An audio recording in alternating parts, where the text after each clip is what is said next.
কালি ক্ষতি হোৱাৰ ভিতৰত এইখন আমাৰ নাওৰা হয়, এই টিংখন কিন্তু পৰি থাকিলে দেই। আপোনালোকে জনাব আপোনালোকৰ ফালে কোনফালে কেনেকুৱা ক্ষতি হৈছে। আমাৰ যিহেতু পশ্চিম কাৰ্বি আংলং আমাৰ তামোলবাৰী অঞ্চলত যথেষ্ট ক্ষতি হৈছে। আৰু এইটো হৈছে আমাৰ মুৰ্গী ঘৰ, আৰু আমাৰ মুৰ্গী ঘৰৰ অৱস্থা চাওক। কালি ৰাতি চাইছিলোঁ, মোৰ ভয় লাগি আছিলে ভাঙি যাব নেকি, নাই।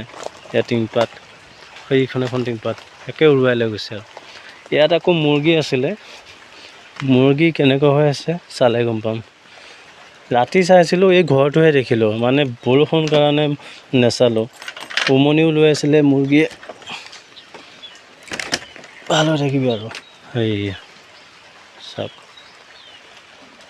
কি হৈ আছে আৰু ভগৱান জানে। ভালে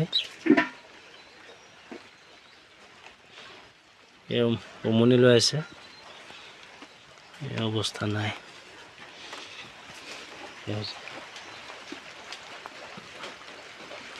আপোনালোকৰ ফালে কেনেকুৱা, কোনফালে কেনেকুৱা ক্ষতি হৈছে অলপ জনাবচোন।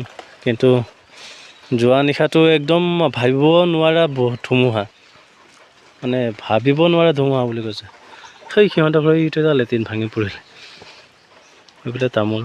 আমাৰ বাৰীত আৰু সেইফালে যাব লাগিব, কিবা কিবি আছে নেকি। সেইয়া আমাৰো কিবা কিবি ক্ষতি হৈছে, তামোল চামোল পৰিছে। বাৰু প্ৰকৃতিৰ ৰুদ্ৰৰূপ বৰদৈচিলা আগমন ঘটিছে, তাৰেই ইংগিত বহন কৰিছে প্ৰথমটো বৰদৈচিলা আমি পাই গ'লোঁ।